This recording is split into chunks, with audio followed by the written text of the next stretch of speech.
चलो आ जाओ।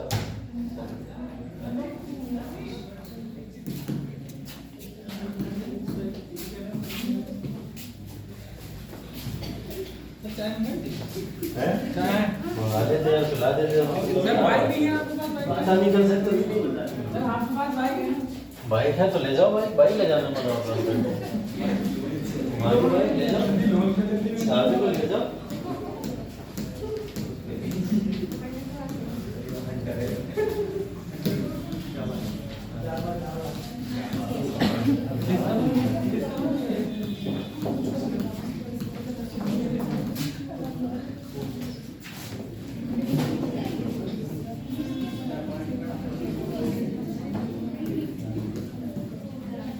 ठीक है, चलिए शुरू करते हैं क्रोनोलॉजिकल ऑर्डर। ठीक है, याद कर लेना, आज ही क्लास में इसको याद करके खत्म करना है प्रॉपर पूरा। मध्यकालीन फिर से नहीं पढ़ना है, आज ही प्रॉपर जितना भी माइंड में आ जाए बस आज ही रखना है। इसके बाद घर में हल्का फुल्का जाके रिवीजन करते रहना बस। ठीक है, तो इसको शुरू करें गुलाब वंश को। पहले गुलाब वंश से हम लोग ने बात शुरू करी थी 1206 से। ठीक है, 1206 से लेके 1290 और 1206 से 1290 जो जो इम्पोर्टेंट है इसमें से खुद की बात करनी है। कुतुबुद्दीन ऐबक समय काल 1206 से लेके 1210। ठीक है, क्रोनोलॉजिकल ऑर्डर एक बार सरसरा पूरा याद कर लो सिर्फ और सिर्फ। उनके समय काल में क्या क्या इंपॉर्टेंट चीजें हैं वो बात की बात है। ठीक है, वो सब बाद में याद करेंगे। पहले कुतुबुद्दीन ऐबक 1206 से लेके 1210 तक का समय काल।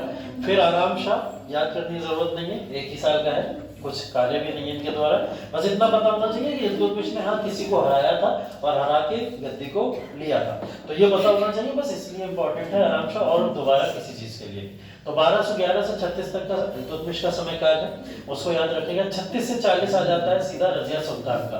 रजिया सुल्तान ने जब गद्दी पे बैठी तो उन्होंने भी किसी को हराया है और वो नाम था रुकनुद्दीन फिरोज का। तो रुकनुद्दीन फिरोज भी याद रखने की जरूरत नहीं है, समय काल में कुछ इंपॉर्टेंट नहीं है इनके। बट ये है कि उस समय के 40 जो ग्रुप था, चहलगानी सिस्टम जो चला करता था, उसको खुला समर्थन करते थे रुकनुद्दीन फिरोज को। ठीक है, तो इस वजह से फिरोज का इंपॉर्टेंस कुछ नहीं है। रजिया सुल्तान गद्दी लेके यहाँ 36 से 40 तक का अपना समय काल काट दिया। रजिया सुल्तान के समय में भी कोई ऐसी इंपॉर्टेंट घटनाएं नहीं है राजनीतिक तौर पर।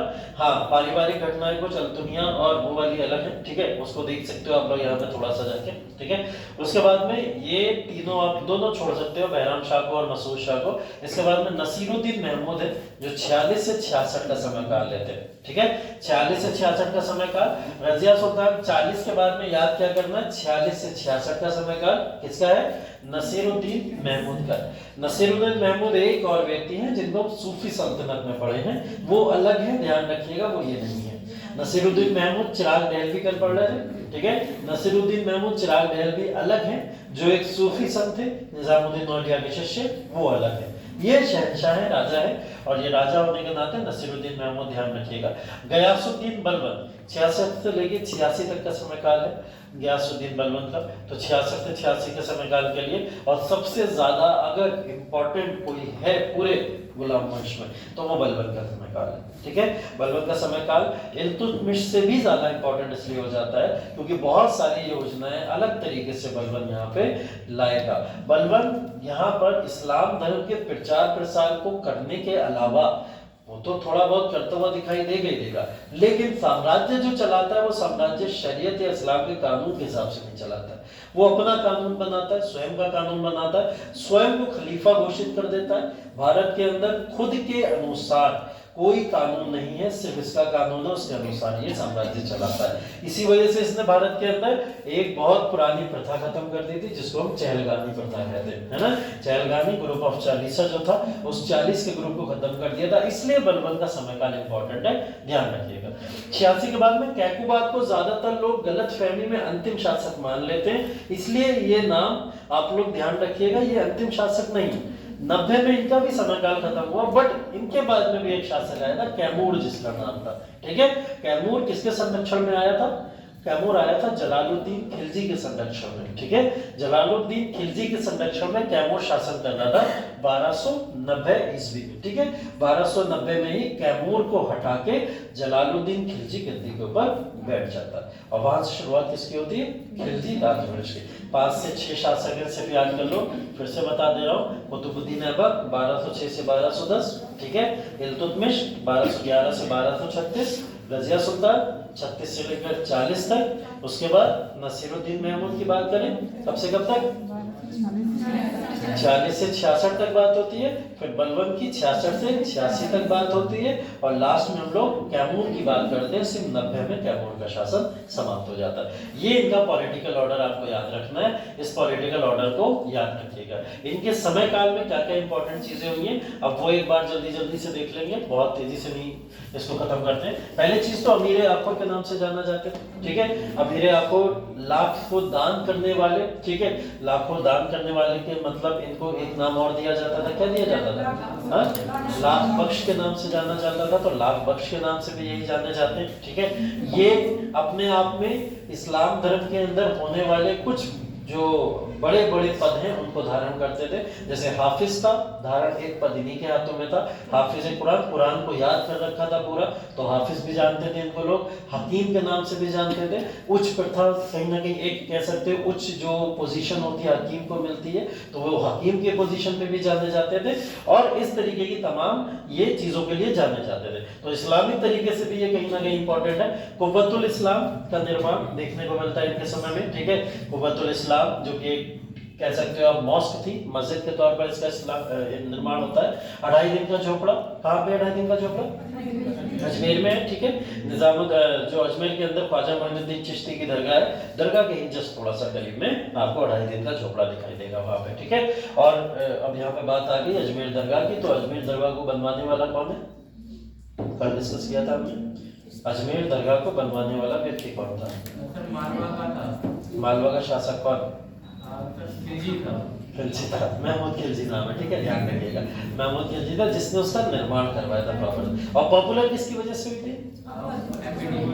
मोहम्मद बिन तुगलक और अकबर की वजह से। अकबर की वजह से सबसे ज्यादा पॉपुलर हुई। मोहम्मद बिन तुगलक पहली बार कब्र पे गया था, ये ऐसा सुल्तान के तौर पर जाना जाता है, ठीक है। फिर कुतुब मीनार की कहानी हमने पढ़ी ली, ठीक है। 1193 में निर्माण करना शुरू हुआ था इसका, बाद में धीरे धीरे इल्तुतमिश और फिरोज शाह तुगलक ने इसको कंप्लीट भी कराया या बनवाया, ठीक है।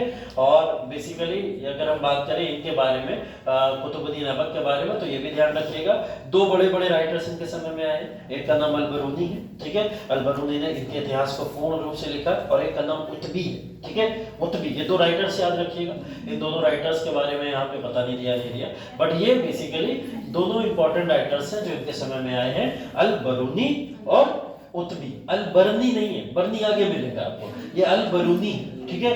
तो बरूनी और उतबी 2 राइटर्स इनके समय में आए, जिनको यहाँ पे आप देख सकते हो। 1210 में चौगान, जो आज के समय में पोलो गेम होता है, घोड़े पे खेला जाता है ना, घोड़ा ही रौंद दिया इनको, घोड़े से गिरे और घोड़े ने इन्हें रौंद दिया, जिसकी वजह से ये क्या हुए, काफी ज्यादा हाँ हंसने वाली बात भी है, ये ऑब्वियस सी बात है। कहीं कहीं आपको ऐसे शासक मिलेंगे जिनकी मृत्यु ना आपको हंसाती भी है और बड़ा असमंजस में भी डाल देती है। ये क्या हुआ घोड़े पे? हाँ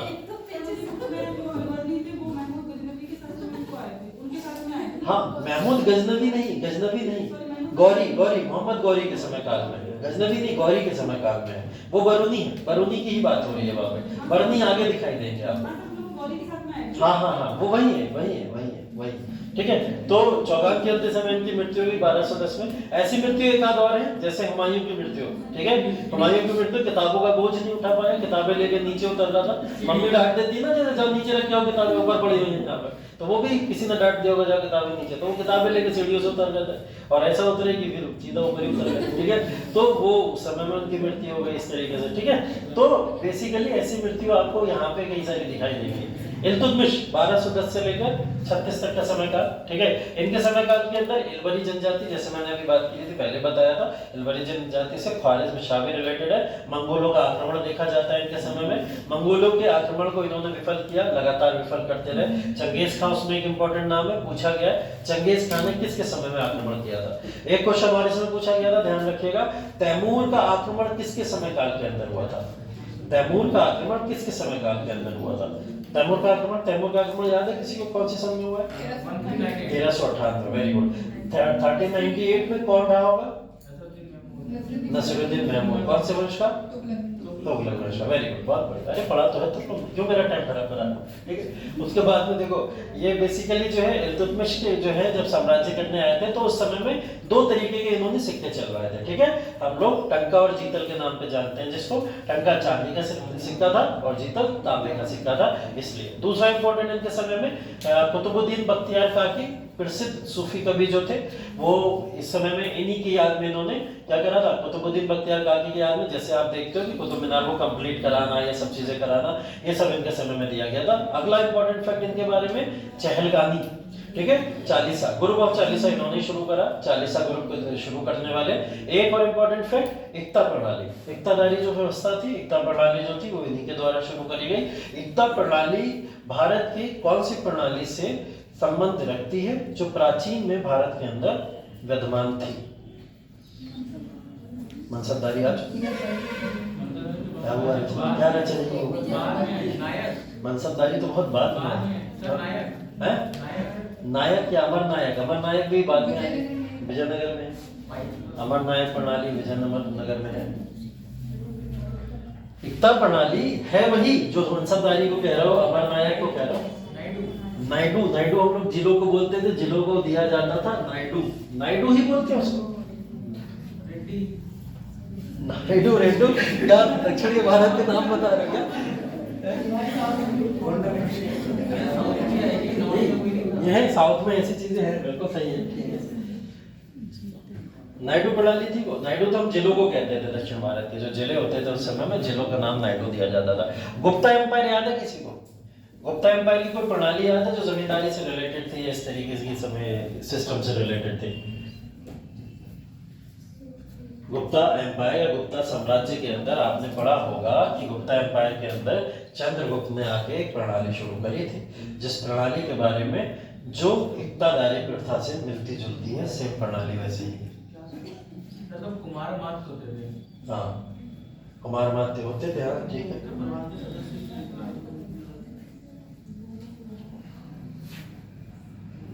कोई प्रथा ऐसी याद आ रही हो गुप्ता सिस्टम से रिलेटेड, कुछ ऐसा याद आ रहा?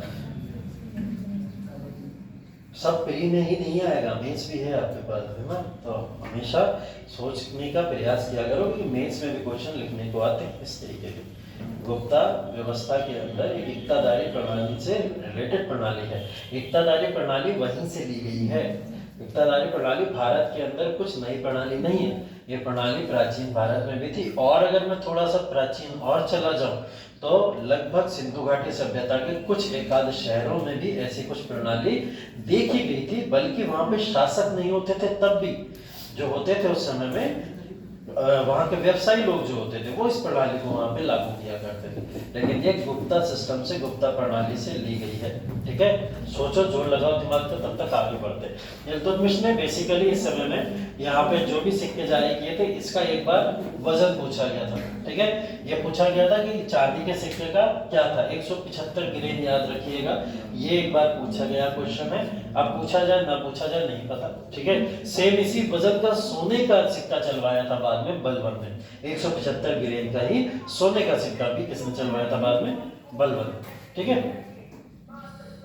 मुझे लगा कोई ढूंढने लगा, ठीक है। इसके बाद में ये ध्यान रखिएगा, जैसे हमने बात करी थी कुतुबुद्दीन ऐबक के समय में, उतबी और अलबरूनी के बारे में, इनके समय में भी नूरुद्दीन जो है मोहम्मद औफी हैं। औफी बहुत इंपॉर्टेंट है, जो कि जितनी भी जीवनी कहानी इस समय में इल्तुतमिश की लिखी गई है औफी के द्वारा लिखी गई है। मिनाजुस सिराज और हसन निजामी, ये लोग बहुत इंपॉर्टेंट इस समय के राइटर्स हैं, तो इसको ध्यान रखिएगा। ये सब लोग वो लोग हैं जो इसके चहलगामी या ग्रुप ऑफ 40s का भी एक समय में हिस्सा रह चुके हैं, ठीक है। तो इनके समय के इंपॉर्टेंट राइटर्स कुछ ये हैं, ठीक। रजिया सुल्तान, रजिया सुल्तान के बारे में पहला बात तो यही है, इंपॉर्टेंट महिला शासिका है, ठीक है। भारत के अंदर दिल्ली सल्तनत में या फिर पूरे के पूरे अगर हम बात करें मुस्लिम वंशों में अगर एकमात्र मुस्लिम शासिका कहलाएगी तो यही कहलाएंगे, जिन्होंने रुकनुद्दीन फिरोज को हटाया और रुकनुद्दीन फिरोज को हटा के यहाँ पे इन्होंने जो है अपना साम्राज्य स्थापित किया था। ठीक है, इनकी कहानी थोड़ा बहुत यहाँ पे अल्तुनिया और याकूस से थोड़ा बहुत है। ठीक है, अल्तुनिया और याकूत से लेना देना, अल्तुनिया के साथ इनका विवाह हो गया था बाद में। ठीक है, याकूत जो है वो इनका संरक्षक था और जो संरक्षक के तौर पर इनको साम्राज्य में मदद करता था। अल्तुनिया गुजरात या पंजाब के इलाकों के अंदर एक गवर्नर था जिसने एकताधारी प्रणाली के तहत एकता की पूरी बागडोर अपने हाथों में संभाली हुई थी। तो अल्तुनिया साम्राज्य को छीनना चाहता था रजिया से, तभी रजिया और अल्तुनिया का वॉर होता है। वॉर ऐसा होता है कि रजिया को वो कैद खाने में पकड़ के डाल देता है। रजिया सुल्तान एक डील करती है उनसे, और वो डील क्या होती है? वैवाहिक संबंध, है ना। तो वो कहती है अगर तुम मुझसे शादी करो तो पंजाब भी हमारा और दिल्ली भी हमारी। ठीक है, तो दोनों में विवाह हो जाता है। विवाह होने के बाद में ये लोग साम्राज्य अपना इस तरीके से स्थापित कर देते हैं। ठीक है, 1240 में इनकी हत्या करवा दी जाती है दोनों लोगों की।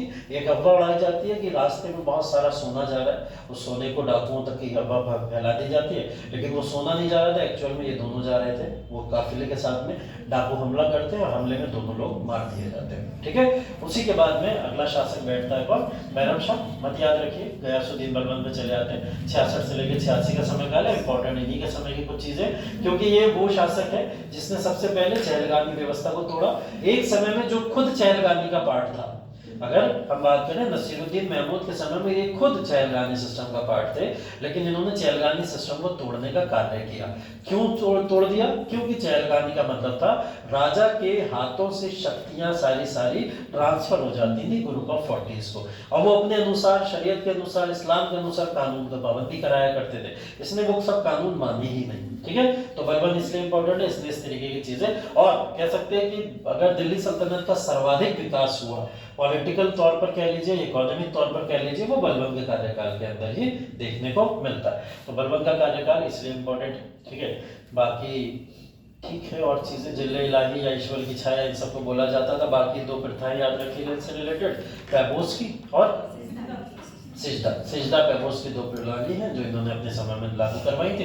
बस अपने आप को पैगंबर मानते हुए इन्होंने इस तरीके की चीजें करवाई थी। ठीक है, गुलाम वंश, इसके बाद में खिलजी राजवंश। ठीक है, खिलजी राजवंश की बात करें तो जलालुद्दीन खिलजी से शुरुआत, और अलाउद्दीन खिलजी इसका सबसे इंपॉर्टेंट शासक माना जाता है। ठीक है, तो जलालुद्दीन खिलजी से लेकर अलाउद्दीन खिलजी, यही दोनों लोग हैं जो इस पूरे साम्राज्य के अंदर विस्तार के तौर पर जाने जाते हैं। ठीक है, ये गुलाम वंश को उखाड़ के फेंक देते हैं और खिलजी क्रांति की भारत में एक शुरुआत होती है। खिलजी क्रांति बेसिकली एक ऐसी क्रांति है जो पूरे भारत के ऊपर अपना कंट्रोल एस्टैब्लिश करना चाहते थे और हर एक व्यक्ति को खिलजी बनाना चाहते थे, खिलजी से इंस्पायर्ड बनाना चाहते थे। ऐसी क्रांति को कहीं ना कहीं ये भारत में फैलाना चाहते। जैसे आपने उसको देखा हिटलर को, है ना, हिटलर जर्मन ट्राइब को सर्वोच्च बताता हुआ पूरे दुनिया में जर्मनों का वर्चस्व बढ़ाना चाहता था, वैसे ये खिलजियों का वर्चस्व अपने पूरे भारत में बढ़ाना चाहते थे। ठीक है, तो ये बेसिकली जो है इनके समय में इंपॉर्टेंट, इनके समय में भी हमें पढ़ना अलाउद्दीन को ही होता है, क्योंकि इन्होंने अलाउद्दीन को ही भेजा था दक्षिण विजय के लिए,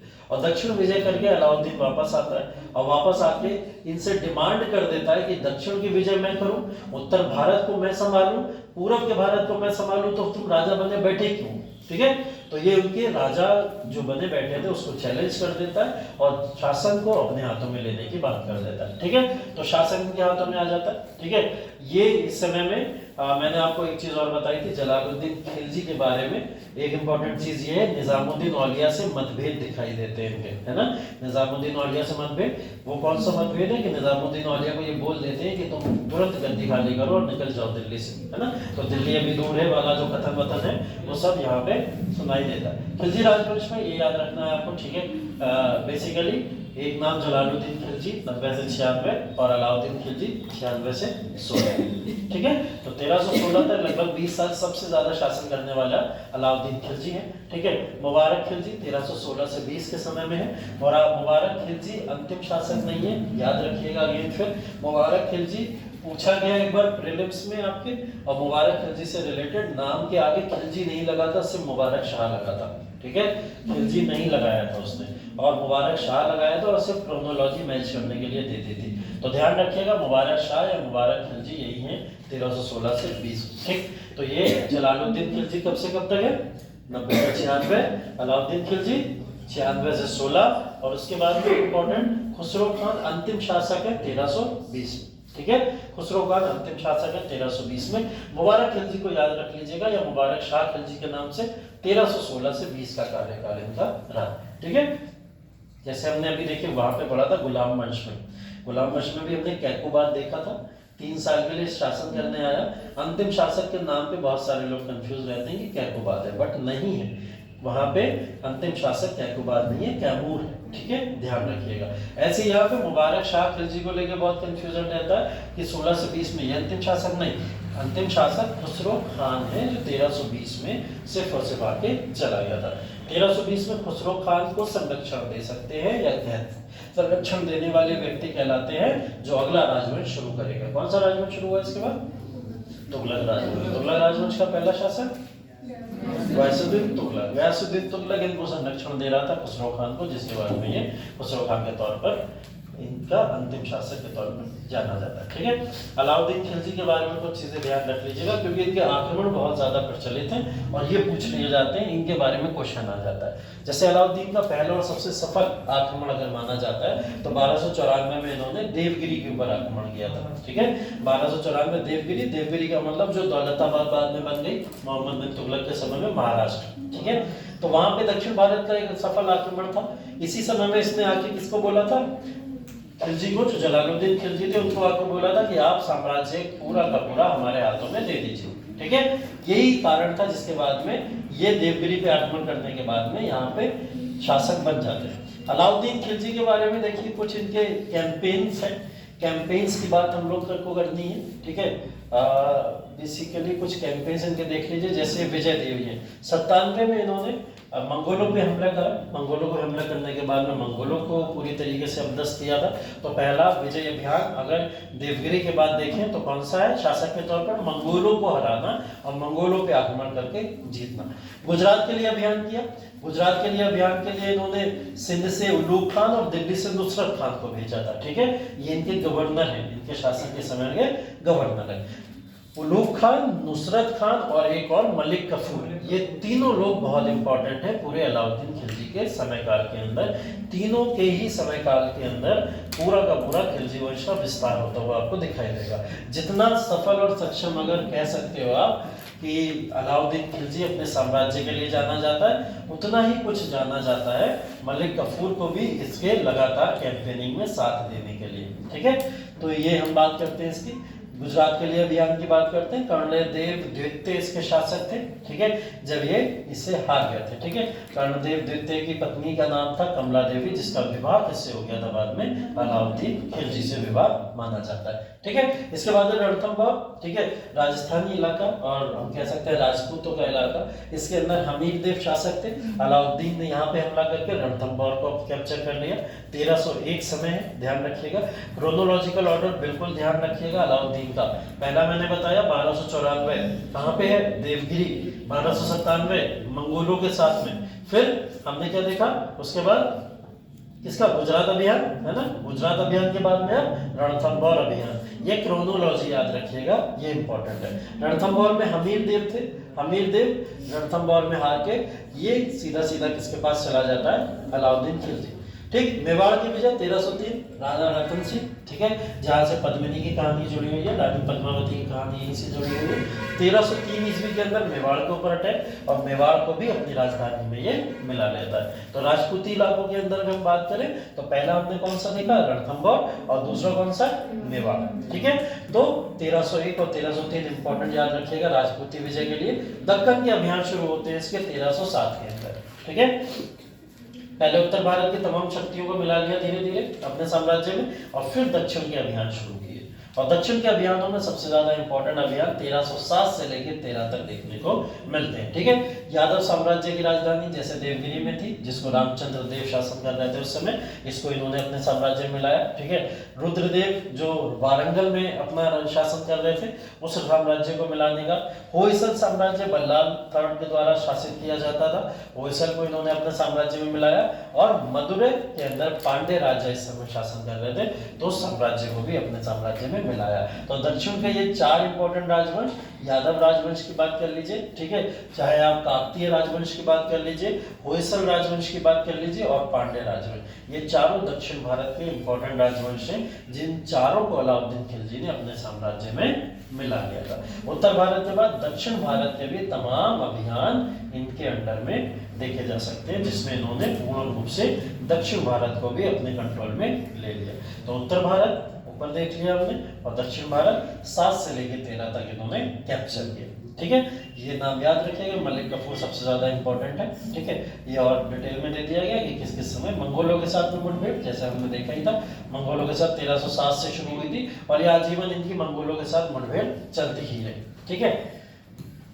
अलाउद्दीन के सुधारों में बाजार सुधार हमने बात की थी, मार्केट पॉलिसी की इसकी, ठीक है। मार्केट पॉलिसी में इसने बाजार सुधार करे। बाजार में सुधार का मतलब क्या था? बेसिकली ये बाजार से ज्यादा इनकम अर्न करना चाहता था, तो इस वजह से इसने मार्केट पॉलिसी को इम्प्लीमेंट किया था, ठीक है। चाहे वो नाप तोल के हिसाब से वजन के करके लोगों को सामान प्रोवाइड करने से रिलेटेड हो, या फिर टैक्सेस जो लगा करते थे उस समय मार्केट पॉलिसी के हिसाब से उससे रिलेटेड हो, ऐसे कुछ पॉलिसीज इसने इस समय में यहाँ पे लागू की थी, ठीक है। भूमि सुधार की बात करें तो छोटे छोटे एकताओं का उन्मूलन कर दिया गया, बड़े एकता अभी भी रहेगा। छोटे एकताओं का मतलब एक तो पूरा बड़ा एकता दे दिया जाता था, बड़ा टुकड़ा जमीन का दे दिया जाता था एकतादारों को, और कहीं कहीं छोटे छोटे टुकड़े भी उठा के दे दिए जाते थे एकतादारों को। फॉर एग्जाम्पल जैसे बरेली पूरे मंडल की बात कर लो, है ना, ये एक बड़ा एकता हो सकता है। इसी में अगर आप पीलीभीत की बात करो, छोटा एकता हो सकता है। तो छोटे एकता को खत्म कर दिया, पीलीभीत को जैसे इन्होंने समाप्त कर दिया, और ये पूरा का पूरा बरेली का एकता कह सकते हो आप, इसको एक प्रॉपर एकता बना दिया गया, ठीक है। जैसे आने वाले समय में होने वाला है आप लोगों के साथ में, अभ्युदय की ब्रांचेस सब शिफ्ट हो रही है मंडल में, ठीक है, जिलों से खत्म हो गए, ठीक। तो वो भी ऐसा होने की पूरी संभावना है, ऐसा माना जा रहा है, क्योंकि रिजल्ट नहीं आ रहे हैं, ऐसा न्यूज चल रही है। तो क्या होता है, जब कोई चीज असफल होती है तो फिर ऐसी जगहों पे उसको शिफ्ट कर दिया जाता है जहाँ सफलता के ज्यादा चांसेस होते हैं, तो मंडलों में शिफ्ट करने की बात होती है। वैसे ही है यहाँ पे भी, बड़े बड़े एकताओं में रह जाएगा, छोटे एकताओं में इसको तमाम तरीके से समाप्त कर दिया गया, ठीक है। भूमि मापन और कर की दरें उस समय में, कृषि के ऊपर कर भी लगाना था, कृषि हाउस के ऊपर भी हाउस टैक्स भी लगना शुरू हो गया था इस समय, है ना। चारगाहों के ऊपर चरई कर भी लगना शुरू हो गया था, मतलब जो चारगाह होते थे उनके लिए चरई कर भी यूज होता था। गवर्नमेंट की कोई लैंड को अगर यूज कर रहा है जानवरों को चराने के लिए भी, तो उसके लिए भी उसे कर देना पड़ता था, जिसको चरई कर बोलते थे। तो चरई कर याद रखिएगा। और कृषि के ऊपर भी टैक्स लगता था, हाउस टैक्स भी घरी के नाम पे लगा करता था। घरी और चरई ये दोनों इंपॉर्टेंट थे। चेहरा और दाग की प्रथा शुरू करी थी इन्होंने, ठीक है। चेहरा दाग मतलब स्टाम्प लगा दी जाती थी, उस समय का आधार कार्ड दिया जाता था, है ना, कि उस समय में कौन किस पद पे है और सेना में कौन से पद पे है। और साथ ही साथ दाग प्रथा घोड़ों के लिए होती थी, घोड़ों के ऊपर स्टैंप लगाया जाता था, ये घोड़ा ही ट्रेंड है और अलाउद्दीन खिलजी की सेना का है, ठीक है। तो ये चेहरा और दाग प्रथा इस समय में, इनके समय में देखी गई थी। दीवानी अर्ज की स्थापना, ठीक है, तो सरकार द्वारा भर्ती किए गए सैनिकों से रिलेटेड, तो सैन्य विभाग था, दीवानी अर्ज क्या था? सैन्य विभाग था। इनके समय में एक सैन्य विभाग के तौर पर दीवानी अर्ज जाना जाता था, ठीक है। तुगलक वंश पे आ जाइए। तुगलक वंश बेसिकली फिर अगेन हमें 3 ही शासक से रिलेटेड याद रखने। 3 शासक की बात अगर हम लोग करें तो 3 शासक आप में कौन है? वो है तुगलक राजवंश में गयासुद्दीन तुगलक और मोहम्मद बिन तुगलक और फिरोज शाह तुगलक, ठीक है। ये 3 ही शासक आपको याद रखने हैं। 1320 में इसकी स्थापना गयासुद्दीन तुगलक के द्वारा की गई, ठीक है। मोहम्मद बिन तुगलक 25 से 51, इस समय काल के अंदर बहुत सारे इनके अभी देखेंगे अजीबोगरीब सिद्धांत जो इन्होंने लागू किए थे, ठीक है। फिरोज शाह तुगलक 51 से लेकर 88 तक इनका समय काल माना जाता है, ठीक है। उसके बाद में नसीरुद्दीन महमूद लगभग 90 से लेकर 1412 तक का समय काल नसीरुद्दीन महमूद का है प्रॉपर तरीके से, ठीक है। तो नसीरुद्दीन महमूद अपने पूरे समय काल, इन्हीं के समय में आक्रमण होता हुआ दिखाई देता है, जो अभी हमने बात करी किसका? तैमूर का, ठीक है। तो ये ध्यान रखिएगा, गयासुद्दीन तुगलक 20 से 25, ठीक है सर। हाँ नोट कर लो, नोट। तुगलक का वो राजवंश 3 इंपॉर्टेंट याद रखिएगा तुगलक राजवंश से रिलेटेड। गयासुद्दीन तुगलक 20 से 25, मोहम्मद बिन तुगलक 25 से 51, फिरोज शाह तुगलक 51 से 88, और नसीरुद्दीन महमूद का समयकाल 1412 में समाप्त हो जाता है। ये अपनी इच्छा से, स्वयं इच्छा से दिल्ली सल्तनत छोड़ के चले जाते हैं, ठीक है। ऐसा नहीं है कि इन्हें कोई हरा देता है, हार जाते हैं, ऐसा कुछ होता है। ये अपनी स्वयं इच्छा से दिल्ली को छोड़ के चले जाते हैं।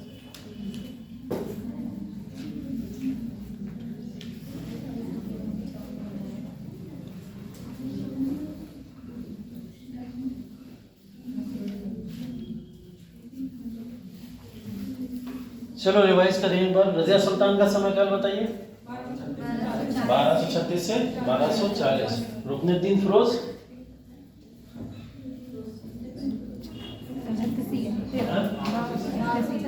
1236, सिर्फ 1236 है ना, उसी को दोहरा क्या ही रजिया सुल्तान।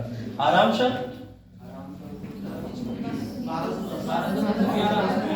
1210 11 है ना, 11 में माना जाता है बेसिकली, 11 में 10 कर दिया गया था तो उसको ठीक है। बलबन का समय काल 66 से 86 बलबन का समय काल। कैमूर का 1290। चलो ठीक है। उसके बाद में खिलजी राजवंश में अलाउद्दीन खिलजी का समय काल क्या है? 96 से 16 तक अलाउद्दीन खिलजी का समय काल है। ठीक है चलो, अंतिम शासक कौन है खिलजी वंश का? खुसरो खान अंतिम शासक है। ठीक है। तुगलक राजवंश की स्थापना किसने करी? समय का 1320 से 25 तक। ठीक है। तभी तो मैंने सोचा पहले हटा दूं इसे या पढ़ा दूं इसे पहले, उसके बाद वो पूछूंगा इसके। ठीक है। जौना खान भाई मोहम्मद बिन तुगलक के ही बारे में बात कर रहे हैं। गयासुद्दीन तुगलक से तो ज्यादा रिलेटेड है नहीं कुछ। ठीक है। तो गयासुद्दीन तुगलक से रिलेटेड कुछ इतना ही याद रखिएगा, सिंचाई या फिर कृषि से रिलेटेड वर्क इन्होंने ज्यादा किए, इस वजह से ये ज्यादा जाने जाते हैं। अमीर खुसरो, ठीक है, इनके समय में इंपॉर्टेंट है। मोहम्मद बिन तुगलक 25 से लेकर 51 तक। ठीक है। अब ये है जियाउद्दीन बर्नी। ठीक है। ये बर्नी है जिनको अल बर्नी के नाम से जाना जाता है, जो मैंने बोला था एक बरूनी है एक बर्नी है, तो ये बर्नी है। ठीक है। इन्होंने क्या करा था? तारीख फिरोज शाही मोहम्मद बिन तुगलक का इसी में विस्तृत रूप से वर्णन दिया गया है। इब्ने बतूता एक यात्री है जो इनके समय काल के अंदर ट्रैवल किया था। इब्ने बतूता को आपने कहीं और भी जाते हुए देखा था। कहाँ? विजयनगर एम्पायर में देखा था। विजयनगर एम्पायर में भी पूछा था मैंने किसके साम्राज्य में आया था ये, कौन सा शासक था इस समय विजयनगर में जब ये इब्ने बतूता भाग गया था? बताइए। विजयनगर एम्पायर में कौन शासक था जब इब्न बतूता विजयनगर साम्राज्य पहुंचा? कृष्णदेव राय कौन बोल रहा है भाई? 1509 में कृष्णदेव राय आया है। ये तो बेचारा रहा भी नहीं होगा, इसकी आत्मा भी नहीं भटक रही होगी तब तक। आना तो दूर की बात है। यहाँ बात हो रही है 1325 की।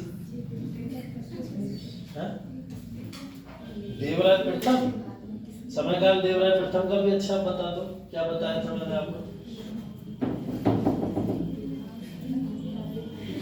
1406 से 1422 ये समय काल है। मोहम्मद बिन तुगलक 51 में मर चुका, 1406 में लेके जा रहे हो, वो भी गलत है। विजयनगर साम्राज्य की स्थापना किसके द्वारा की गई? हरिहर प्रथम के द्वारा। कौन सी सन में? 1336 में। 1336 में मोहम्मद बिन तुगलक शासक था, हाँ या ना? था। 1336 से 1346 तक शासक विजयनगर का कौन रहा? हरिहर प्रथम ही तो रहा। तो हरिहर प्रथम के समय में इब्न बतूता गया था विजयनगर साम्राज्य की यात्रा के लिए। ठीक है। इतना सिंपल सा फैक्ट है, इतना आसान है, याद रखो। ठीक है। तो हम लोग उसकी बात करते हैं। इब्न बतूता दिल्ली के काजी के पद पर इनको नियुक्त किया गया था। ठीक है। और ये लगभग 8 साल 34 से लेकर 82 तक इस पद के ऊपर रहे। ठीक है। और इन्होंने उस यात्रा की कई सारी चीजें इसके अंदर लिखा हुआ है अपनी किताब के अंदर, तोहफतुन नुज़र के नाम से ये किताब पॉपुलर है, इसमें दिया गया है। मोहम्मद बिन तुगलक के कुछ कार्य, ठीक है, इनके समय काल के कुछ कार्य, जैसे इनके समय काल के तौर पे बोला जाता है कि होली जैसे त्योहार या हिंदुओं के त्योहार में भी पार्टिसिपेशन लेते हुए दिखाई देते हैं, जिससे ये चीज दिखाता है सेकुलरिज्म का आइडिया इनके अंदर था। तो वो सेकुलरिज्म के आइडिया को दिखाते हुए दिखाई देते हैं। यहाँ पे सती प्रथा को रोकने का प्रयास, एक इंपॉर्टेंट फैक्ट, बहुत ही इंपॉर्टेंट फैक्ट है। सती प्रथा को रोकने का प्रयास मध्यकालीन के अगर दिल्ली सल्तनत के शासकों में किसी ने किया तो वो मोहम्मद बिन तुगलक है। सती प्रथा को रोकने का प्रयास इन्होंने किया। ठीक है। इसके बाद में टोकन मुद्रा का परिचय, ठीक है, टोकन मुद्रा का परिचय का बात हम लोग ने करी थी। ठीक है। पूरी दुनिया में चांदी की कमी हो गई थी और भारत में भी चांदी की कमी थी। चांदी के सिक्के चला नहीं सकते थे यहाँ पे, लेकिन चांदी के सिक्के की कीमत के अनुसार दूसरे सिक्के तो भाई चलाए जा सकते थे। ऐसा तो होता था। है ना। तो चांदी के सिक्के की कीमत के हिसाब से दूसरे सिक्के चलाए जा सकते थे, इन्होंने वही काम किया।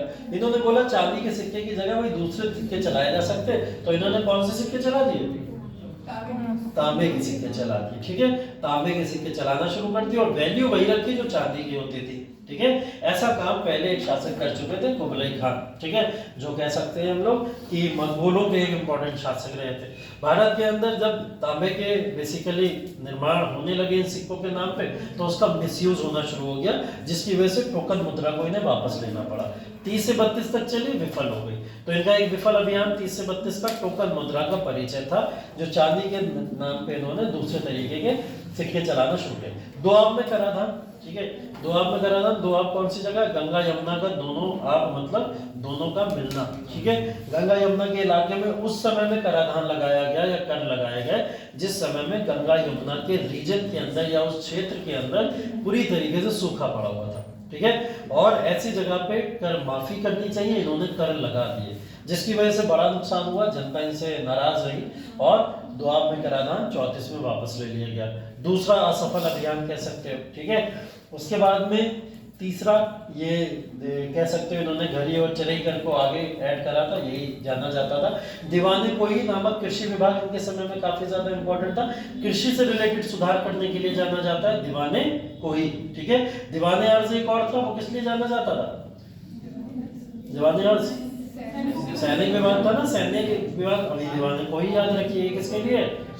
ये कृषि विभाग है, कृषि के लिए जाना जाता है। ठीक है, इसके बाद खुरासान अभियान है। खुरासान अभियान मतलब ये बेसिकली इराक पर विजय प्राप्त करने का या ईरान इराक फारस की खाड़ी पे विजय प्राप्त करने का एक अभियान है। ठीक है, अब आप सोचिए भारत की पूरी टेरिटरी तो जीत पाना असंभव है, और ये कहाँ पहुंच गए? इराक में पहुंच गए। इन्होंने बोला इराक को कैप्चर कर लिया जाए, पहले भारत भारत देखेंगे बाद में, है ना। तो इराक पे अभियान भेजा, जिसके अंदर बुरी तरीके से असफल हुए, और यहाँ पे भी असफलता इनके हाथ लगी। एक असफल अभियान ये कराची अभियान, ये वही वाला अभियान है जिसमें कूद के ये हिमालय से कूद के कहाँ जाना चाहते थे? चीन जाना चाहते थे, चाइना पहुंच के मंगोलों को हराना चाहते थे। ये अभियान भी इनका असफल रहा। तो ये तमाम अभियान है जो इनके असफल है, जिसकी वजह से ये काफी ज्यादा क्रिटिसाइज भी हुए। फिरोज शाह तुगलक 51 से लेकर 88 तक। ठीक है, 51 से 88 के समय इन्होंने कई सारे ऐसे काम करे, जिसमें सबसे बड़ा काम जो था इनका वो था नहरों का निर्माण कराना। ठीक है, तो नहरों का सर्वाधिक नहरों का जाल बिछाने के लिए भारत में कौन जाना जाता है? फिरोज शाह तुगलक। नहरों का सर्वाधिक निर्माण कराने के लिए फिरोज शाह तुगलक। सिंचाई इरिगेशन व्यवस्था इनके अच्छे में बहुत अच्छी थी। दीवाने बंदगान, गुलामों को लेके एक अलग से इन्होंने डिपार्टमेंट ही बना दिया था, जिसको दीवाने बंदगान बोला जाता था। ठीक है, जजिया कर, जजिया कर को इन्होंने वापस से लगा दिया, किसके ऊपर? ब्राह्मणों के ऊपर भी अब लगा दिया गया। लगा तो था ही, और अब किसके ऊपर लगा दिया गया? ब्राह्मणों के ऊपर भी ये कर लगा दिया गया था। पहले ब्राह्मणों को छूट मिलती थी ना इसमें, जब कासिम ने इस कर को लगाया था तो टोटल 4 लोगों को छूट मिली थी। कौन कौन थे? ब्राह्मण, दूसरा व्रत, तीसरा महिलाएं, चौथा बच्चे, और पांचवा एक और था विकलांग लोग, है ना। तो ऐसे 5 लोगों को इन्होंने मना कर दिया था कि ये किसी भी तरीके का कोई कर नहीं देंगे, बट इन्होंने ब्राह्मणों के ऊपर भी कर लगाया, ध्यान रखिएगा। ठीक है, एक कह सकते हो कट्टरवादी मुस्लिम शासक के तौर पर इन्हें जाना जाता है। ठीक है, इन्होंने बेसिकली पूजा प्रार्थना करना जो मुस्लिमों का भी है उस पर भी बैन लगा दिया था। जैसे अगर कोई महिला भी अगर किसी कब्र पे जाती है या कहीं मजार पे जाती है, दरगाह पे जाती है, उसके ऊपर भी इन्होंने बैन लगा दिया था। ठीक है, तो ये बेसिकली इसलिए जाने जाते हैं। ठीक, और कराधान की प्रणाली में 4 कर लगाए थे इन्होंने, खम्स, खराज, ज़कात और जजिया। ये 4 कर ध्यान रखिएगा, खम्स, खराज, ज़कात और जजिया, ये चारों कर इस समय में लगाए गए थे। ठीक है, तो इसको ध्यान रखिएगा इस समय में। ठीक, नए नए शहर बसाए गए इनके समय में, जिनके नाम बेसिकली क्या क्या है? फतेहाबाद, हिसार, जौनपुर या फिरोजाबाद। ये कुछ नए शहरों का इस समय स्थापना की गई। और इन्होंने जो बेसिकली जौनपुर बसाया था वो अपने भाई की याद में बसाया था। भाई कौन? मोहम्मद बिन तुगलक, जौना खान इनको जाना जाता है, तो उनकी याद में इन्होंने जौनपुर को बसाया था। अशोका के 2 स्तंभ लेके चले आए थे, ठीक है। इसमें से एक टोपरा और दूसरा मेरठ से कहाँ लाके बनाया, दिल्ली के अंदर। तो दिल्ली के अंदर ये दोनों स्थापित है, ठीक है। दारुल शफा नाम का एक कह सकते हो आप एक अस्पताल टाइप का है ना, तो अस्पताल टाइप का दारुल शफा के नाम से इन्होंने शुरू किया था। शिफा खाना के नाम पे भी जाना जाता है दारुल शफा, ठीक है। तो ये सब चीजें, तैमूर का आक्रमण इसके बाद में दिखाई देता है नसीरुद्दीन महमूद के टाइम पे। जब नसीरुद्दीन महमूद थे तो 98-99 में यहाँ पे आक्रमण हुआ, ठीक है। तो ये आक्रमण ध्यान रखिएगा। इनका समय काल तो खत्म हो गया था जब यहाँ पे आक्रमण हुआ। 88 में समय काल खत्म हो चुका है किसका, फिरोज शाह तुगलक का। 51 से 88 का समय काल है फिरोज शाह तुगलक का, और फिरोज शाह तुगलक का समय काल अंत हो गया। उसके बाद में नसीरुद्दीन महमूद जो शासक बने, उनके समय में अटैक किसने किया, तैमूर लंग ने, ठीक है। तैमूर लंग का अटैक भारत के सबसे प्रचलित अटैक में से एक अटैक माना जाता है। तैमूर लंग भारत के अंदर सिर्फ लूटपाट के पर्पज से आया था, और कौन से लोगों से, इसका मतलब था मंगोलों से। मंगोलों का सबसे एक बड़ा जो हमने अटैक देखा था वो एक चंगेज खान का अटैक देखा था। दूसरा अटैक कौन है, तैमूर लंग का अटैक है। तो तैमूर लंग का 98-99 में अटैक हुआ। इसी समय में ये अपने एक गवर्नर को भारत में छोड़ के गया था जिसका नाम था खिज्र खान, ठीक है। खिज्र खान दीपालपुर वगैरह या पाकिस्तान के इलाके में गवर्नर बना देगा। इनका नाम याद रखिएगा क्योंकि आगे एक वंश शुरू कर देंगे ये सैयद वंश, जिसलिए ये जाने जाते हैं, ठीक है। 1398 में इनके अटैक को याद रखिएगा, ठीक है। अब इसके कई तरीके की चीजें यहाँ पे दी गई है। फिर सैयद वंश शुरू होता है 1414 से 51 के समय, ठीक है। हमने देखिए तुगलक वंश में 3 इंपॉर्टेंट शासकों के बारे में देखा। एक तो हमारे लिए इंपॉर्टेंट कौन है, मोहम्मद बिन तुगलक, दूसरा फिरोज शाह तुगलक, और तीसरा नसीरुद्दीन महमूद जिनके समय में अटैक हुआ था, ठीक है। नसीरुद्दीन महमूद का जो समय काल है, उस समय काल के अंदर अगर आप देखेंगे तो समय काल 1412 तक है। 1412 में दिखता है ना, नसीरुद्दीन महमूद मैंने बताया था 1412 तक साम्राज्य पे स्थापित थे, ठीक है। 1412 में ये स्वतः ही गद्दी छोड़ के चले जाते हैं और कहते हैं कि मैं गद्दी पे नहीं बैठूंगा, ठीक है। 12 में ये अपनी गद्दी खुद छोड़ देते हैं। 1412 से लेकर 1414 तक ये गद्दी खाली है, दिल्ली की गद्दी खाली पड़ी रहती है। यहाँ के गवर्नर, दीवान ईवान ऐसे ही शासन चल रहा है यहाँ का शासन। नसीरुद्दीन महमूद जो मेन शासक है यहाँ के, वो गद्दी छोड़ के जा चुके हैं, उन्होंने साम्राज्य की गद्दी छोड़ दी, ठीक है। तो सैयद राजवंश के मैंने भी आपको बताया तैमूर लंग एक गवर्नर को यहाँ छोड़ के गया था जिनका क्या नाम था, खिज्र खान, ठीक है। खिज्र खान ये अपॉर्चुनिटी देखते हैं और अपॉर्चुनिटी देखते हुए 1414 में दिल्ली की गद्दी के ऊपर जाके बैठ जाते हैं और दिल्ली पे अब साम्राज्य स्थापित किसका हो जाता है, सैयद राजवंश का, ठीक है। कूला दरान जो वर्ड सुना था आप लोग ने, जो यूपीएससी में आ चुका है, यहीं से रिलेट करता है, यहीं से रिलेट करता है। ये देखो ये टोपी भी दिख रही होगी आपको जो ये सर पे ओढ़े हुए, ठीक है।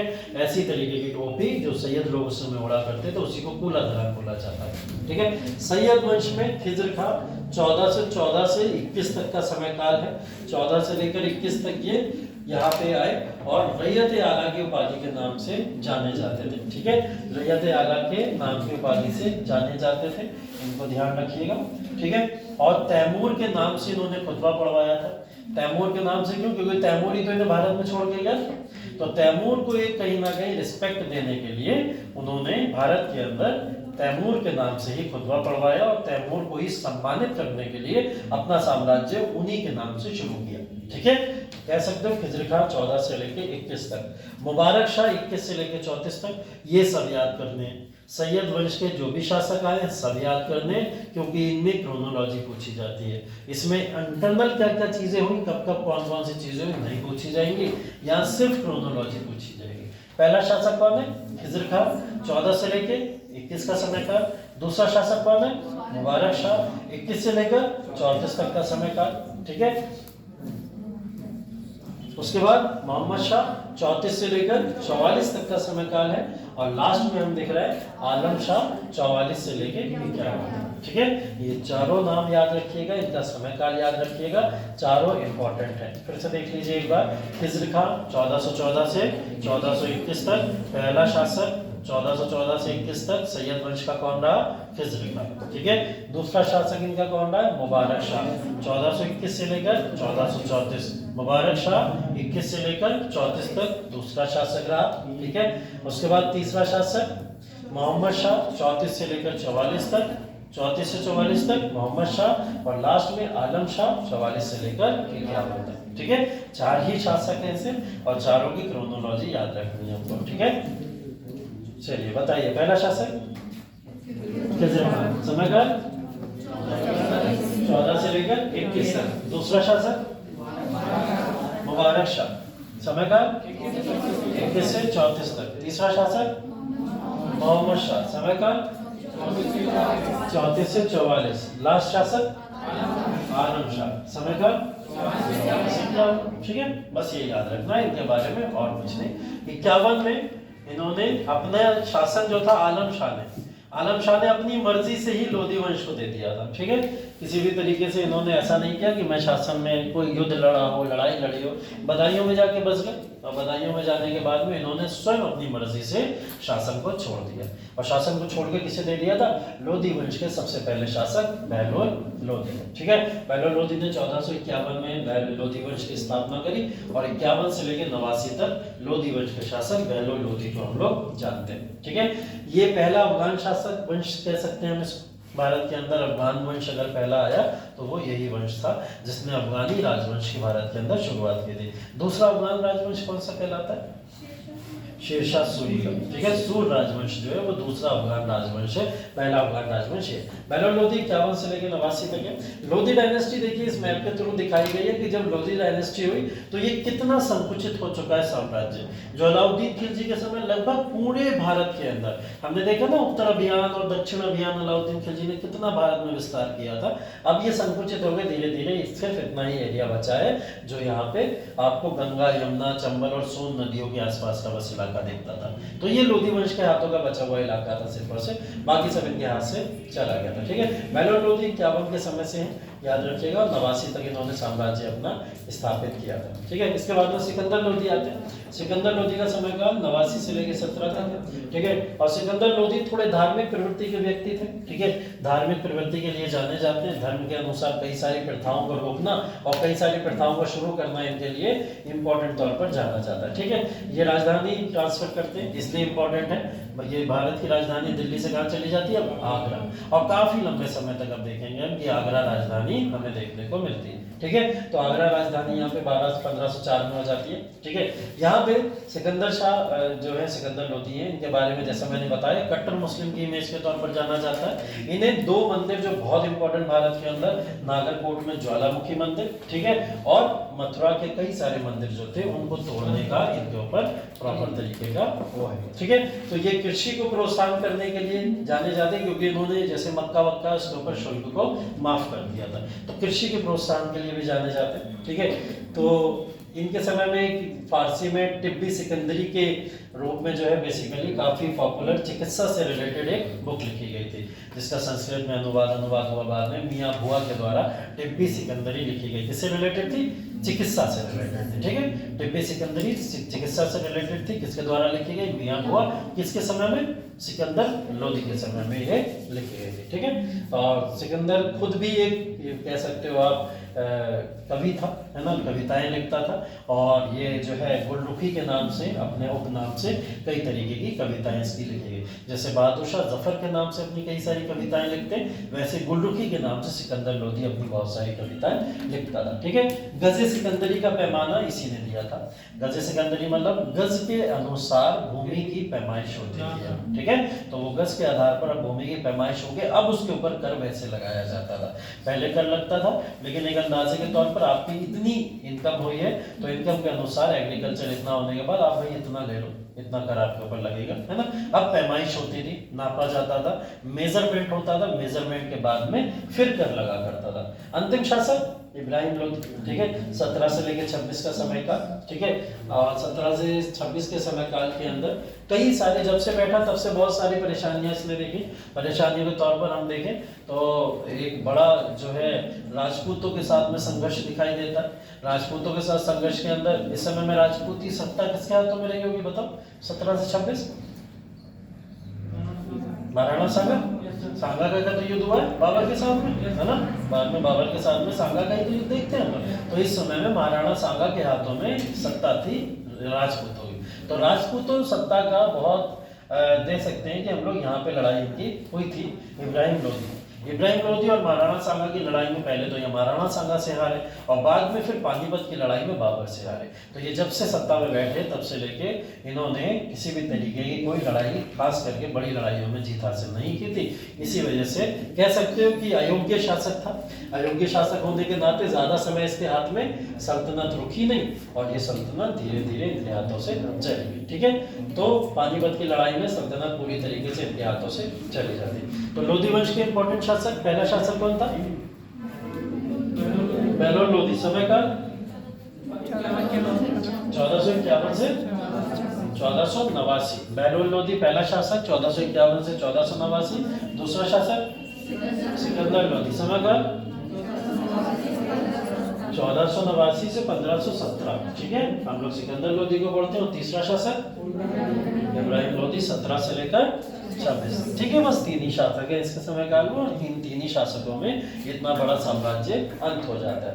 दिल्ली सल्तनत का प्रशासन, प्रशासन में कुछ भी इंपॉर्टेंट ये खास नहीं है, यहाँ से इंपॉर्टेंट है जो मैंने आपको शब्दावलियां बताई है पहले भी कि दिल्ली सल्तनत में शब्दावलियों से गेम खेलता है वो, अगर आपसे पॉलिटिकल चीजें नहीं पूछेगा। जैसे अमीर शिकार, ठीक है, सुल्तान के लिए शाही शिकार का जब आयोजन होता था तो उसको बोला जाता था, उसके लिए डिपार्टमेंट था एक अमीर शिकार करके बोला। शिकार का शौक रखते थे पहले के लोग काफी ज्यादा, है ना, तो इसके लिए डिपार्टमेंट होता था। वकीलेदार, ठीक है, ये बेसिकली शाही महल की देखभाल करने के लिए जाना जाता था, इसको वकीलेदार के नाम से जाना जाता था। अब बर्बक, जैसे बर्बक है एक तरीके से नाम ही दे देगा सीधा, बर्बक क्या है ना, जैसे फनम क्या है ऐसे करके अभी देखा था आप लोगों ने, दे दिया गया था। तो बर्बक शाही दरबार की देखभाल भी करता था और जो उस समय के रईस होते थे उनके अनुसार उनको क्या क्या पोजीशन किस किस को देनी है उसकी भी देखभाल करने का कार्य यही था। तो पदों की नियुक्ति करना और शाही एरिया की देखभाल करना ये कार्य किसका होता था? बर्बक का होता था। ठीक है, ध्यान रखिएगा ये पद इंपॉर्टेंट है। अमीर हजेब, ठीक है, अमीर हजेब क्या होता था?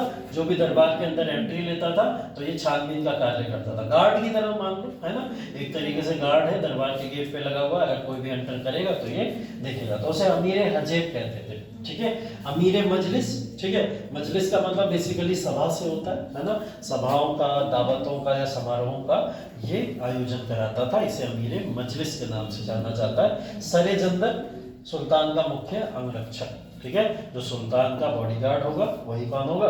सरे जंदर होगा। ठीक है, जैसे सलमान खान का शेरा, ठीक है, वैसे उस समय में बोला जाता था सरे जंदर, है ना, तो शेरा को समझ को सरे जंदर के नाम से जाना जाता है। अंगरक्षक होता था, जो भी शासक होता था उसका अंगरक्षक होता था। ठीक है, काजी उल कज़त, न्याय विभाग, काजी का मतलब ये होता है ना न्यायाधीश होता है ना, काजी का मतलब क्या होता था? न्यायाधीश होता था। तो काजी से रिलेटेड कोई भी शब्दावली सुनाई दे तो तुरंत समझ जाइएगा न्याय प्रणाली से रिलेटेड है। जो फैसला सुनाते हैं, न्याय करते हैं, उन्हें काजी बोला जाता था उस समय में। ठीक है, तो ये शब्दावलियां याद रखिएगा। इस शब्दावलियों में सबसे ज्यादा इंपॉर्टेंट जो शब्दावलियां हैं, जैसे आपके लिए मजलिस और बर्बक जैसी जो शब्दावलियां हैं या सरे जंदर वाली, ये बहुत ज्यादा इंपॉर्टेंट है जो आने वाले एग्जाम में पूछी जा सकती है। ठीक है, तो ऐसी शब्दावलियां याद रखिएगा। इसके बाद में अच्छा एक क्वेश्चन और है, अंगरक्षक से याद आ गया, शेरा बेरा से। अभी सैफ अली खान पे अटैक हुआ था, ठीक है, सैफ अली खान पे अटैक हुआ था, सबने देखा होगा, अटैक होते हुए तो नहीं देखा होगा, है, लेकिन ये तो देखा होगा कि अटैक हुआ है, न्यूज़ पढ़ी होगी आप लोगों ने, ये सब पता होगा। तो उसके अंदर अभी सैफ अली खान पे अटैक हुआ, पकड़ा गया नहीं पकड़ा गया, उसको लेके एक बड़ा क्वेश्चन उठा, और वो क्वेश्चन ये उठा कि जिसने अटैक किया वो बांग्लादेशी है।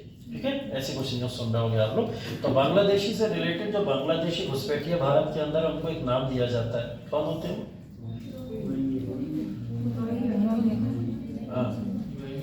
रोहिंग्यास बोला जाता है। बांग्लादेश की तरफ से भी भारत में घुसते हैं, म्यांमार से आते हैं बेसिकली, लेकिन बांग्लादेश से भी घुस, तो उसके साथ नाम के साथ में टाइटल ऐड किया जा रहा है, शायद ये रोहिंग्या हो सकता है, ऐसा करके कुछ होता है। इंपॉर्टेंट मुद्दा, सैफ अली खान नहीं है, उसके ऊपर अटैक होना नहीं है, यूपीएससी को इससे कोई मतलब नहीं, वो निपट भी जाते हैं, कोई दिक्कत नहीं थी। ठीक है, यूपीएससी को मतलब है मुद्दा क्या उठा, ठीक है, मुद्दा उठ गया रोहिंग्या वाला, फिर से थोड़ा बहुत जो हाईलाइटेड हो गया।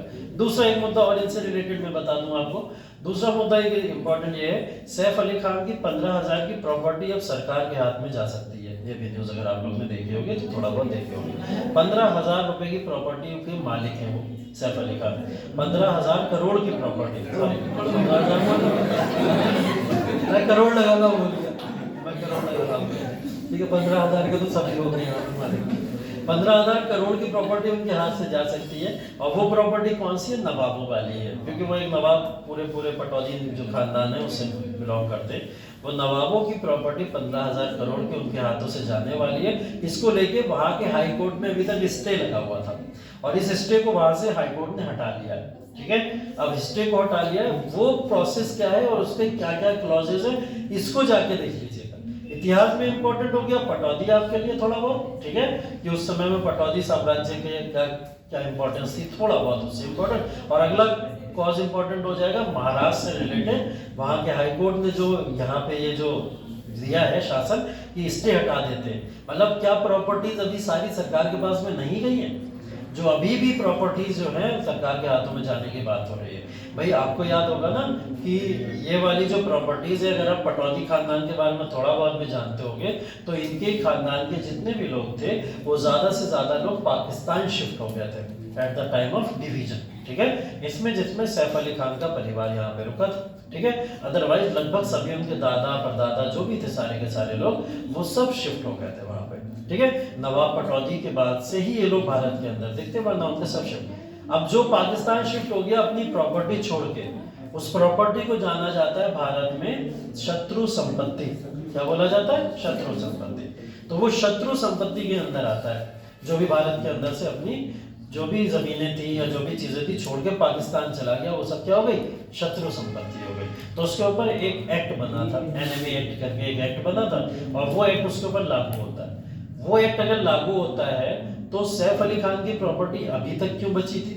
लगभग सारी प्रॉपर्टी इंदिरा गांधी के समय में सब आ चुकी है सरकार के पास में। मेरे ख्याल से चाहे किसी भी प्रॉपर्टी को ले लो, अगर मुगलों के भी कोई ऊपर के वंशज पाकिस्तान शिफ्ट हुए होंगे, नवाबों के अवध के नवाबों के शिफ्ट हुए होंगे, हैदराबाद के निजामों के होंगे, सबकी प्रॉपर्टी गवर्नमेंट ने अंडर में ले ली। लेकिन अभी पटौदी जो पूरा का पूरा परिवार था, इनकी प्रॉपर्टी अभी भी बची थी। अब इसके ऊपर एक जो बताया गया खतरे की घंटी 15,000 करोड़ की प्रॉपर्टी उनके हाथों जा सकती है।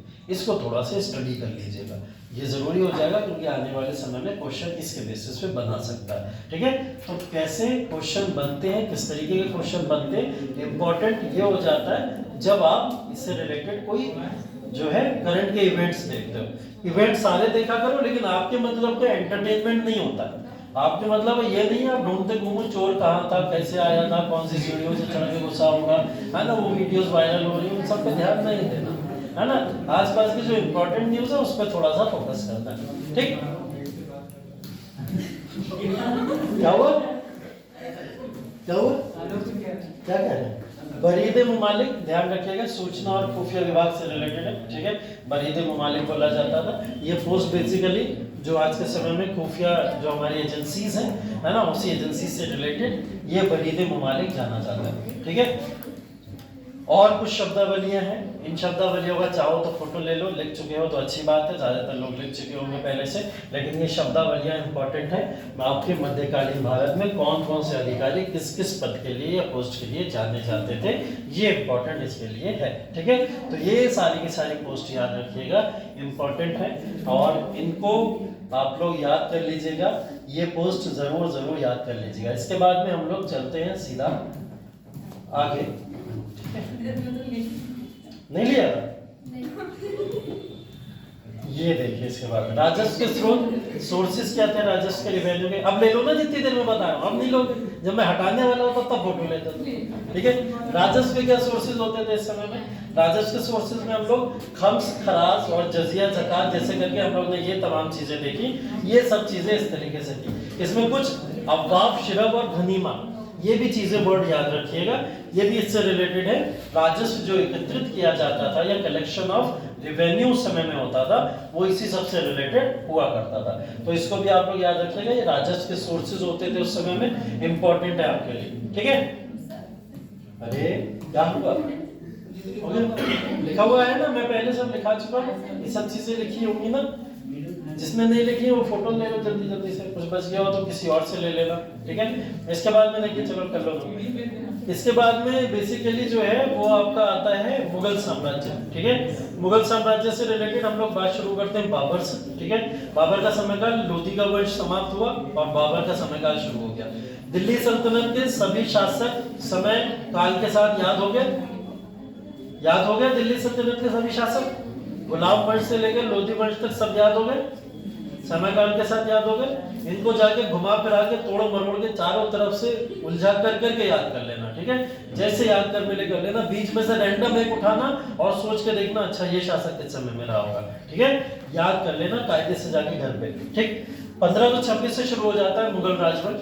मुगल राजवंश के अंदर सबसे पहले बाबर की बात करते हैं हम लोग। 1526 में बाबर आता है और बाबर आने के बाद में सबसे पहले हम लोग देखते हैं कि इब्राहिम लोदी के साथ में पानीपत की लड़ाई उसको हराता है। बाबर की 4 लड़ाइयाँ, ठीक है। पानी का पिया, खाना खाया, घर गया, चाय पी, इसे याद कर लोगे तुम लोग सब लोग, है ना, समझदार हो तो चारों लड़ाइयाँ याद कर लेना उसकी। इसके बाद में हम बाबर की जो समय काल है उस समय काल के अंतर्गत हम लोग बाबर में ये देखा था कि बाबर ने भारत के अंदर एक नई युद्ध पद्धति को यहाँ पर इंस्टॉल किया था। वो युद्ध पद्धति कौन सी थी? बाबर ने कौन सी पद्धति से युद्ध लड़ा था जो उसने इब्राहिम की इतनी बड़ी सेना को हरा दिया था? तुगलक टेक्निक थी जिसके थ्रू उसने इसको हराया था, ठीक है। और इस टेक्निक का इस्तेमाल बाबर ने ही किया है ना। और ये टेक्निक बाबर ने भारत के अंदर इजाद की थी। तो बाबर का समय काल याद रखना हमें उसके वॉर्स के बेसिस पे, जितना समय रहा उतने समय वो यहाँ पे भारत के अंदर लड़ता रहा, लड़ते ही लड़ते 1530 में उसकी मृत्यु हो जाती है, ठीक है। बाबर की मृत्यु के बाद में ये पद किसके हाथों आ जाता है? हुमायूं। हुमायूं को हम 2 फेज में याद रखते हैं, 1530 से 1540 पहला फेज और फिर 1555 से 56 दूसरा फेज, ठीक है। तो 40 तक इसलिए याद रखते हैं क्योंकि 40 में शेरशाह सूरी का अटैक, ठीक है। शेरशाह सूरी के अटैक के बाद में सूरवंश की स्थापना हो जाती है मुगल वंश की जगह। और 40 से लेकर 55 तक साम्राज्य किसका रहता है? सूरवंश का रहता है। सूरवंश में भी शेरशाह सूरी कब तक रहता है? 40 से 45 तक, ठीक है। 40 से 45 तक शेरशाह सूरी का साम्राज्य काल है।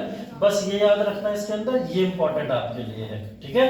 हुमायूं आया, हुमायूं के बहुत सारे कार्य हैं समय समय पे किए, पढ़ा चुका हूँ वो सब आप लोगों ने देखे। समय काल हम अगर हम लोग बात करें तो क्या है?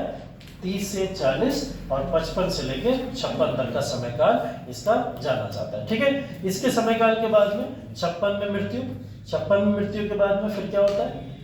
अकबर का समय काल। लेकिन अकबर के समय काल से पहले अकबर को एक वॉर लड़ना पड़ता है। कौन सा वॉर है वो? पानीपत की दूसरी लड़ाई है ना। 1556 में पानीपत की दूसरी लड़ाई किसके साथ? हेमू के साथ में, है ना। तो हेमू के साथ में दूसरी लड़ाई होती है। अकबर के हाथ में शासन आता है। अकबर के हाथ में शासन आ गया, इसके पीछे जिम्मेदार कौन है?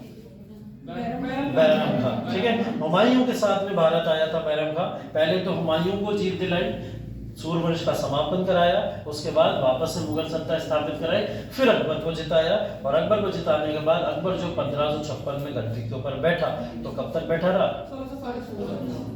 1605 तक, ठीक है। 1556 से 1605 तक अकबर का साम्राज्य हम लोग पढ़ते हैं। बहुत सारे चेंजेस और मल्टीपल चेंजेस इस समय में भी आएंगे, उनका भी अध्ययन कर लीजिएगा, एक बार फिर से घर जाकर रिवाइज कर लीजिएगा। समय का बैरम खां को खाने खाना की उपाधि कब दी? बैरम खां को खाने खाना की उपाधि कब दी गई थी? किसने दी थी पहले ये बताओ? है अकबर ने दी थी। और बैरम खां रुका कब तक भारत के अंदर? 56 के अंदर जब बैरम खां अकबर को जिताता है उसके बाद 3 साल तक भारत के अंदर रहता है, 56 से लेके 59 तक, ठीक है। 1560 में उसको भेज दिया जाता है, जाओ मक्का की यात्रा पे चले जाओ। मक्का की यात्रा पे चला जाता है, निकल जाता है, 61 में उसकी हत्या करवा दी जाती है। इतना कम समय है अकबर के साथ में बैरम खां का, ठीक है।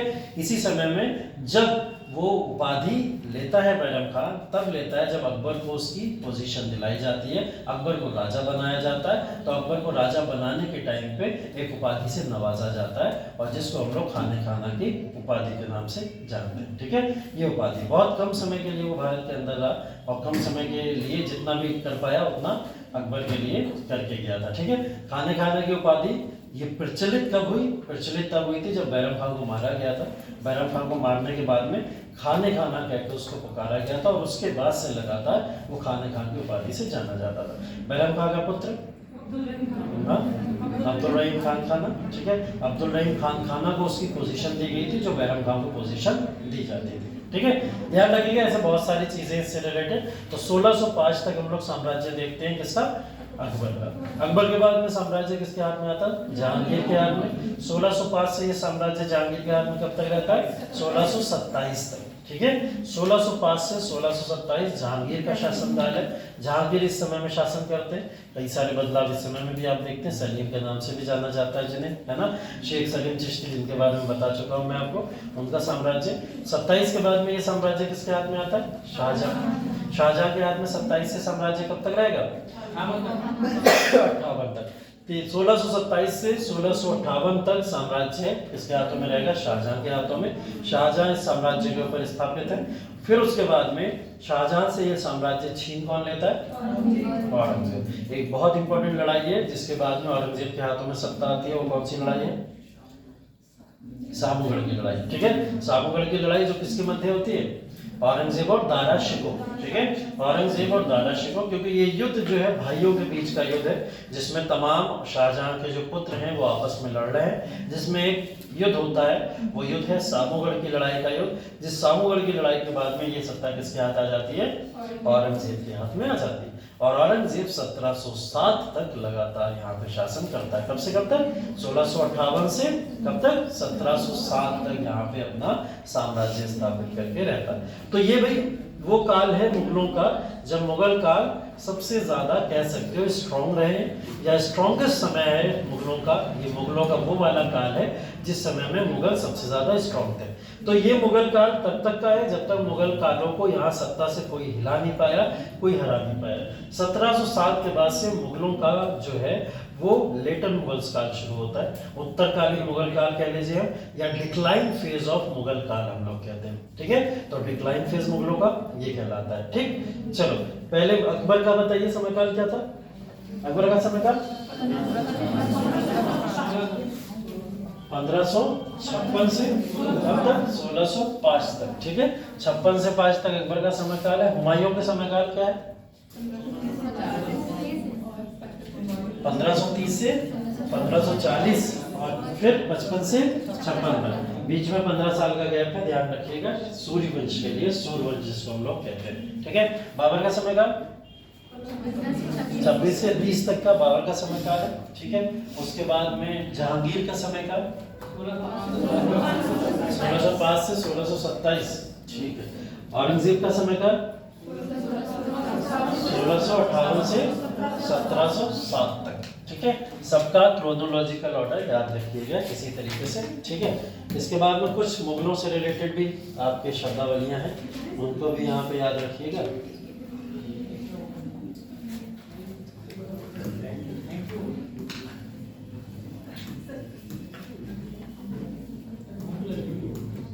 जाओ खा लो रुका किसने?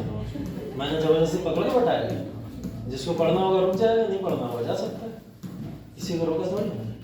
ठीक है, तो ये बेसिकली जो मुगलों का समयकाल है, इस मुगलों के समयकाल के अंदर कुछ इनके समय की प्रशासनिक व्यवस्थाएं, जिसमें हम लोग मनसबदारी प्रथा की बात करते हैं। मनसबदारी प्रथा किससे रिलेटेड?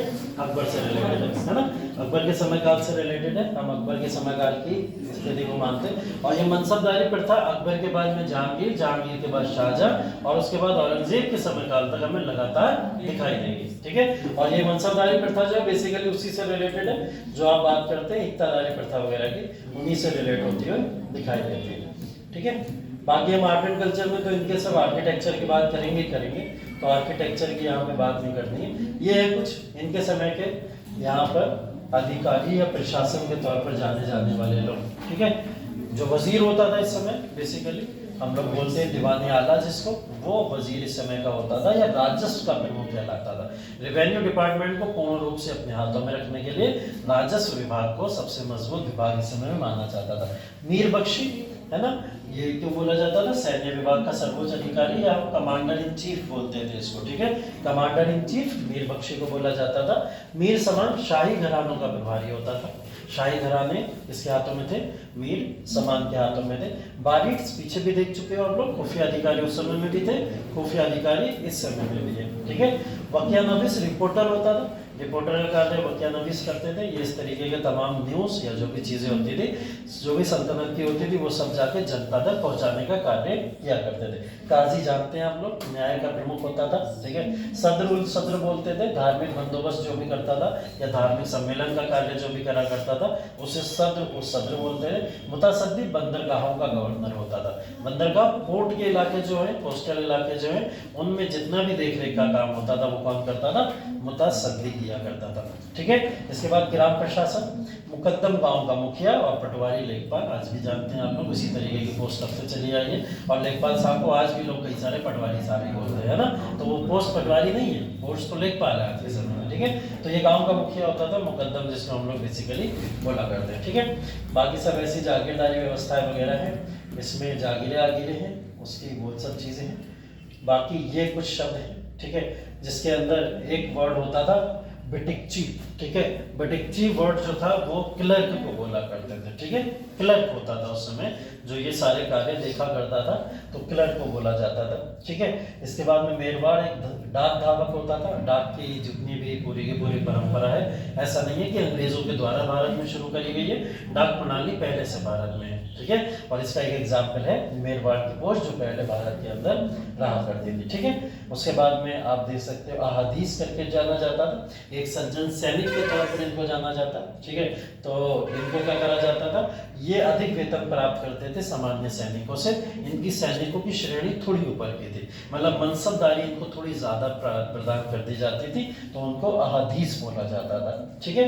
बस कबूलियत प्रणाली होती थी, किसान और सरकार के बीच में समझौता होता था, उसको कबूलियत प्रणाली बोला जाता था। ये इस समय में कह सकते हो आपकी मुगलों के समय के काल के अंदर है, ठीक है। ये है आपके लेटर मुगल जो उस समय में आए।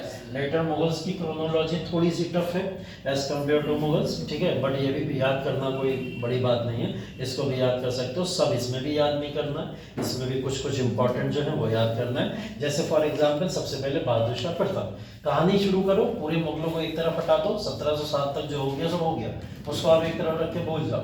अब दिमाग का दूसरा डब्बा खोलो, ठीक है, उस डब्बे के अंदर अब फिर से नए मुगल चढ़ा लो, ठीक है, और वहां से शुरू करो बहादुर शाह प्रथम से। बहादुर शाह प्रथम से शुरू करो और बहादुर शाह द्वितीय पे खत्म कर देना है, ठीक है। तो बहादुर शाह प्रथम से शुरू करना है, 1707 से 12 सबसे पहला शासक बहादुर शाह प्रथम, ठीक है। तो सबसे पहला शासक बहादुर शाह प्रथम, जिनको हम लोग मौज़म के नाम से भी जानते हैं, और इनको एक उपाधि भी दी जाती थी, कौन सी? शाह बेखबर की, मतलब बेखबर साम्राज्य से बेखबर, शाह बेखबर की उपाधि के साथ में जाना जाता था। पहले पता, चलो ठीक, खुश हो गए अब तो तुम लोग। उसके बाद में फिर अगला जहांदार शाह, बस इसको देख लो, खत्म कर देते हैं। जहांदार शाह 1712 से 13 तक 21 साल का कार्यकाल है, ठीक है, लेकिन पॉपुलर इसलिए क्योंकि जजिया कर को समाप्त कर दिया था, ठीक है, जजिया कर को समाप्त कर दिया था, इसलिए ये पॉपुलर है, इसलिए इन्हें जाना जाता है। फर्रुख सियाह इसके बाद में 13 से लेकर 19 का समय काल है। ये पूरी पीडीएफ मैं भेज दूंगा एक शर्त, ठीक है, मैं नहीं भेजता हूँ कभी, ना भेजूंगा मैं, वैसे भी मैं बोल चुका हूँ नहीं भेजूंगा, ठीक है। एक शर्त पे भेज दूंगा। कितने बच्चे बैठे हैं? 2 3 4 5 6 7 8 9 10 28 है ना, 28। मुझे 28 थम्स मिल जाएंगे अगर उस पे, तो मैं भेज दूंगा, ठीक है। अगर मिल जाएंगे तो, नहीं मिलेंगे तो मैं तुरंत डिलीट मार दूंगा। 5 बजे तक का टाइम है शाम में, जाके घर पे अभी भेजूंगा। 5 बजे तक नहीं आया 28 अगर, तो मैं मार दूंगा, ठीक है। 28 में 25 भी मान लेता हूँ मैं, ठीक है, चल जाएगा, लेकिन मैं मार दूंगा फिर डिलीट, मैं सच बता रहा हूँ, ठीक है। ये भेज दूंगा मैं, याद रख, ठीक है।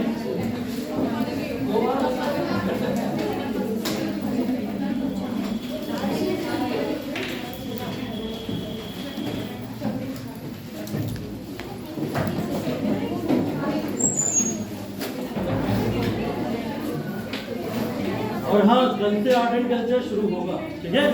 तो और उसके लिए मैं आज ग्रुप में डाल दूंगा, जो लोग ग्रुप में ऐड नहीं है उनको पर्सनल बता दूंगा कि भाई आर्ट एंड कल्चर शुरू हो गई, ठीक है। हाँ, मैं पहले बता दूंगा, उसके बाद ही शुरू करूंगा, ठीक है। चलिए।